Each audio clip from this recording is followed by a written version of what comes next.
ನಾಡಪ್ರಭು ಕೆಂಪೇಗೌಡರ 516ನೇ ಜನ್ಮ ದಿನೋತ್ಸವವನ್ನು ಬಹಳ ವಿಜೃಂಭಣೆಯಾಗಿ ಹಾಗೂ ಅರ್ಥಗರ್ಭಿತವಾಗಿ ಇಡೀ ನಾಡಿನೆಲ್ಲೆಡೆ ಸಂಭ್ರಮಾಚರಣೆ ಮಾಡ್ತಿರುವಂಥದ್ದು. ಈ ನಿಟ್ಟಿನಲ್ಲಿ ಬೆಂಗಳೂರಿನ ರಾಜಾಜಿನಗರದಲ್ಲೂ ಕೂಡ ಬಹಳ ವಿಭಿನ್ನವಾಗಿ ಅರ್ಥಗರ್ಭಿತವಾಗಿ ನಾಡಪ್ರಭು ಕೆಂಪೇಗೌಡರ ಜನ್ಮ ದಿನಾಚರಣೆಯನ್ನು ಕೂಡ ಆಚರಣೆ ಮಾಡಿರುವಂಥದ್ದು, ಅಂದರೆ ಸಮಾಜಮುಖಿ ಕಾರ್ಯಕ್ರಮವನ್ನು ಕೂಡ ಮಾಡ್ತಿರುವಂಥದ್ದು. ಹೌದು, ಚಲುಮೆ ರವಿಕುಮಾರ್ ಫೌಂಡೇಶನ್ ವತಿಯಿಂದ ಈ ಕಾರ್ಯಕ್ರಮ ಹಮ್ಮಿಕೊಂಡಿರುವಂಥದ್ದು. ಬೆಂಗಳೂರಿನ ರಾಜಾಜಿನಗರದ ಬಹುತೇಕ ಆಶ್ರಮ ಅಥವಾ ಅನಾಥಾಶ್ರಮ ಆಗಿರ್ಬೋದು, ವೃದ್ಧಾಶ್ರಮ ಆಗಿರ್ಬೋದು, ಈ ಎಲ್ಲ ಕಡೆ ಹೋಗಿ ಅಲ್ಲಿರುವಂತಹ ನಿರ್ಗತಿಕರಿಗೆ ಹಣ್ಣನ್ನು ಕೊಡುವಂಥದ್ದು, ಬ್ರೆಡ್ ಅನ್ನು ಕೊಡುವಂಥದ್ದು, ಸಂಜೀವಿನಿ ಲಡ್ಡನ್ನು ವಿತರಣೆ ಮಾಡುವಂತಹ ಮಹತ್ತರವಾದಂತಹ ಕೆಲಸಕ್ಕೆ ಇವತ್ತು ಚಲುಮೆ ರವಿಕುಮಾರ್ ಮುಂದಾಗಿರುವಂಥದ್ದು.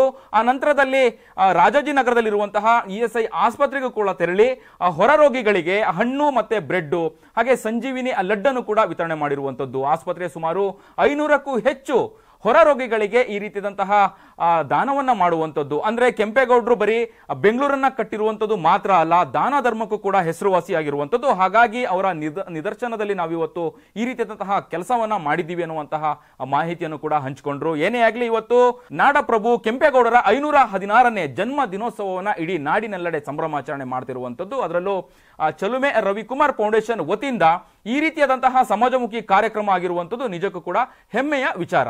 ಬೆಂಗಳೂರಿನ ಸಮಗ್ರ ಸುದ್ದಿಗಾಗಿ ನೋಡಿ ಕರ್ನಾಟಕ ಟಿವಿ ಬೆಂಗಳೂರು.